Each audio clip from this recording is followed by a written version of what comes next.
Hey guys, welcome back. Bushcraft family here, and today, down in my little bunker, we are going to go over again another basic skills, prepper skills for a shift event of some sort, or any shift for that matter.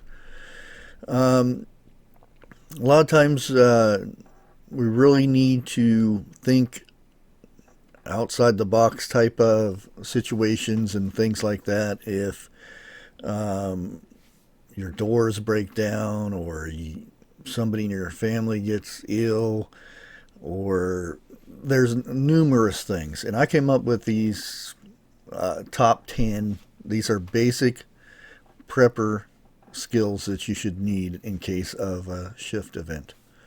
So let's go ahead and get down to it, get to the nitty gritty, and basic handyman type skills, be it carpentry, electrical, plumbing, welding in some cases. All these, I'm a jack of all trades, so I already know how to do all of these. But if you can learn the basics of these types of things,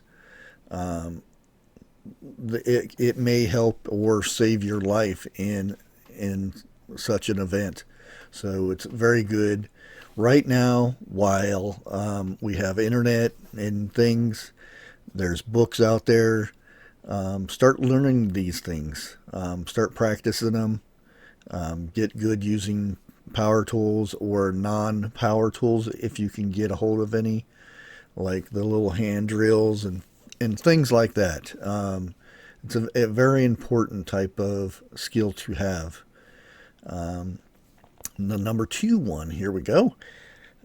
Medical training. I just did a video other day for the basic survival, or not survival, but medical kit. I'll get it. So they're not going to be any doctors. So chances are you'll have to treat injuries, God forbid, cuts, wounds of nature that you may encounter during a shift event. So you're going to need to know basic medical things. I'm trying to tiptoe around the medical stuff because you can get in trouble for this stuff. But the main reason is to try to learn how to, um, join CPR, Heimlich, and just basic things that you may need to know during this event. And you can get plenty of books. I suggest everybody try to get a book on every one of these um, top 10 things that I'm going to explain. It's very important to have books, read on them, and learn the books. I mean, just not just read it and say, "Oh, that's interesting. I think I can do that." Go out and put it to use. Um, Repair something, like take your door off the hinges and then put it back, and install locks and things like that. It's very important. Okay, let's get to number three, gardening and farming. Very important, even though I've been told many times by some viewers that gardening is not prepping.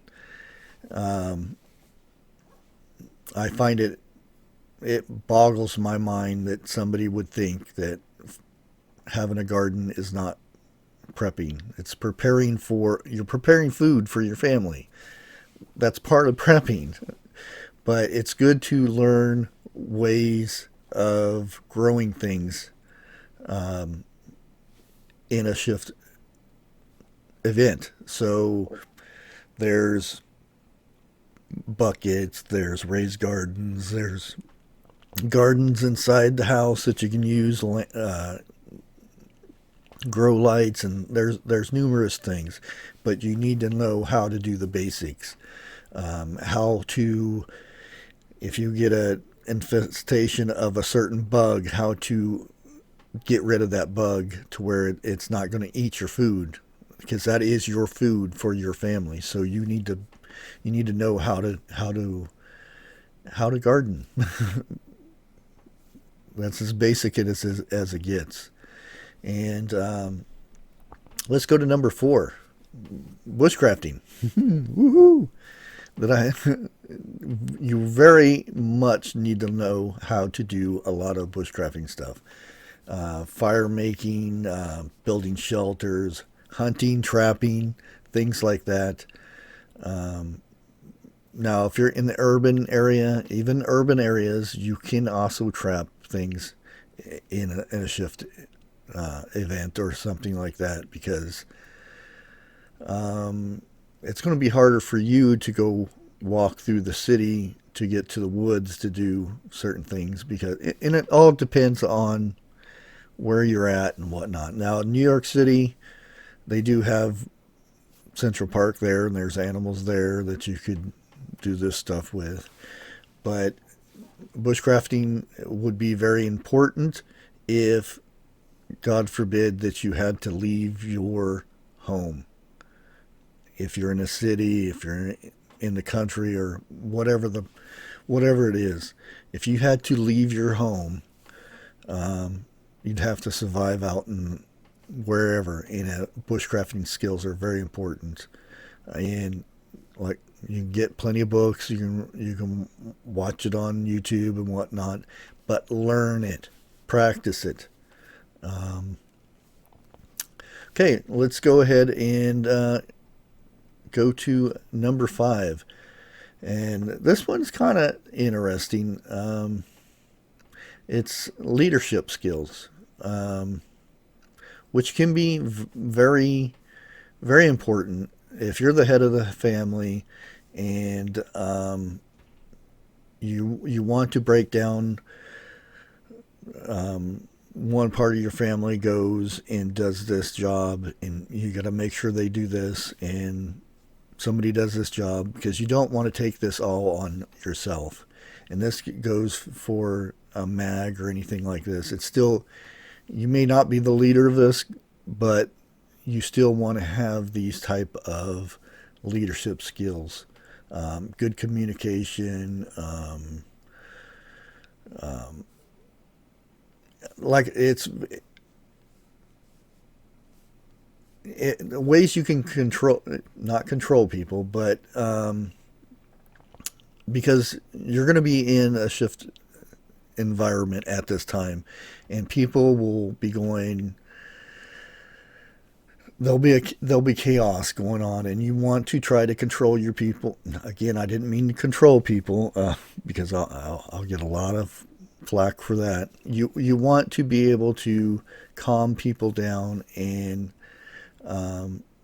be a leader, and it's good to learn these skills for your family, or like a mag situation, or a group of people in your neighborhood or whatnot. It's good to have those kind of skills. Number 6, combat skills. Being able to, God forbid, fight hand to hand, or there's other trainings that you may need for certain weapons that you may need in those situations. You want to be able to know how to use those in certain situations, and it's just not I buy the stuff that goes in it and go boom boom and yay, that's it. There's a lot more to it than just bang bang. There's tactical skills that you can learn, and there's a lot of videos on YouTube and stuff. Just make sure you do your research on the person, and that they actually know what they're talking about, because there is a lot of people out there that think they know certain things, but when it comes down to it, a lot of people would freeze and they wouldn't know what to do. Like I said, one really good thing is hand-to-hand combat is really good. There's classes that you can look for. Um, I would say if there's nothing better than just karate, I've never been into the karate thing. I did many years of what they call Kempo.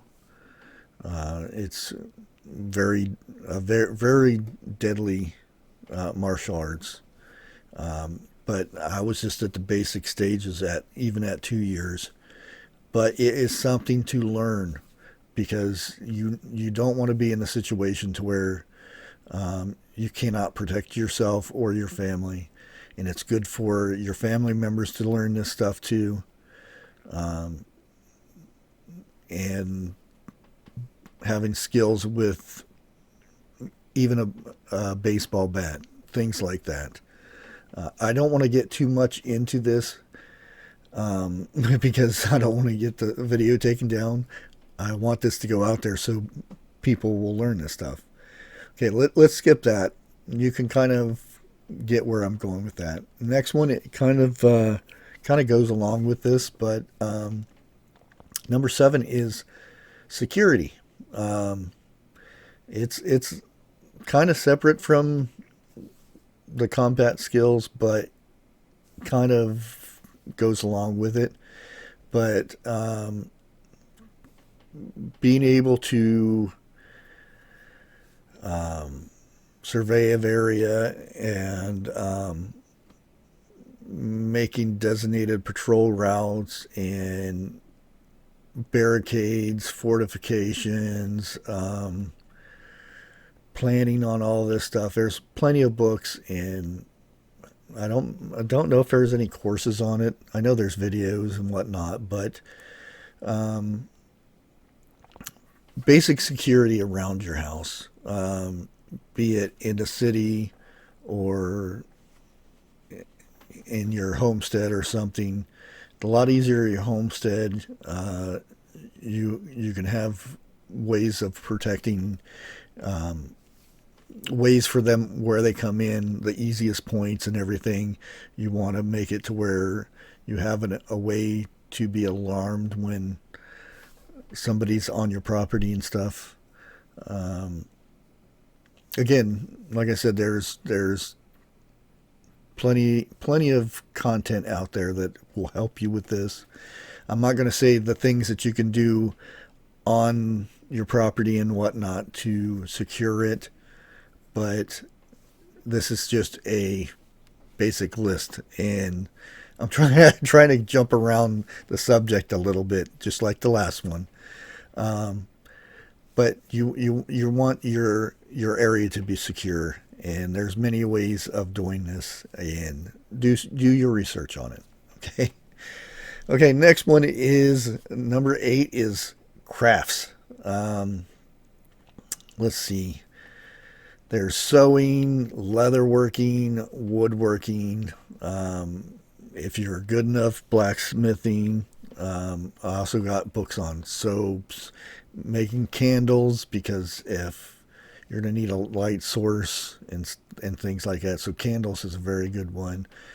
Just making baskets out of grass and leaves and things that you can make those things. That's crafting. That's crafts and things like that. Is pottery. If you're in where you have clay and stuff, you can make bowls and things like that. Wood carving. The list goes on and on. And these basic crafting skills would be very important. I'll probably end up doing another video just on the basic crafting, so that, because there is a lot of them. The next one, number 9, would be communication. Yes, be it ham radios, CBs, or anything like that.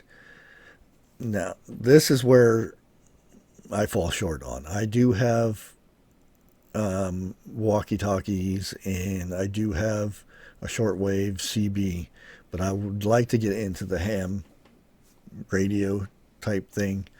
I've been watching Prepping 101's information about this, and I'll probably break down and actually get something like that. Sorry about that. But communication is very important, and it could be anything from a solar powered radio. That way, you can have communication with the outside. But again, this stuff is very important. If you have, you need ways of communicating with another family member that is going out and getting resources or something. You want to have some communication with them. That way, that you want to set up a every 15 minutes you check in, be it at a mic clicks or something like that. There's many ways of doing this. I'm not going to go into all the various things, but like I said, number 9 is communications, way to communicate and things like that. Number 10 and the last one is your mindset. You want to be in the right mindset when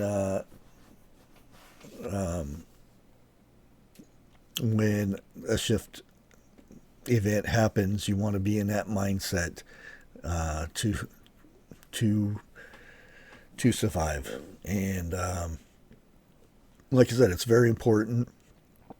Be it if you're in the wilderness or you're in a rural area, or you could be in New York City for that matter. You got to be in that mindset when you have to be alert. You have to you have to be not only your mindset. You want to have your body in a good physical,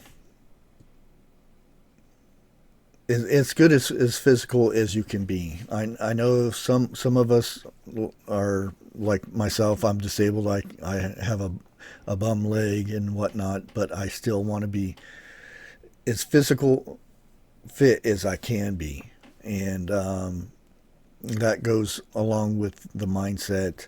Um, if you have no electricity, have no water, you have your mind. You has to be in that moment. You can't have your mind wander off. If we'll be okay, the government will take care of us in a week or two, everything will be back the way it is. You can't. You got to be in the mindset of survival, and that's it. You can't let your mind go past what ifs and things like that. You have to be in the right mindset for surviving.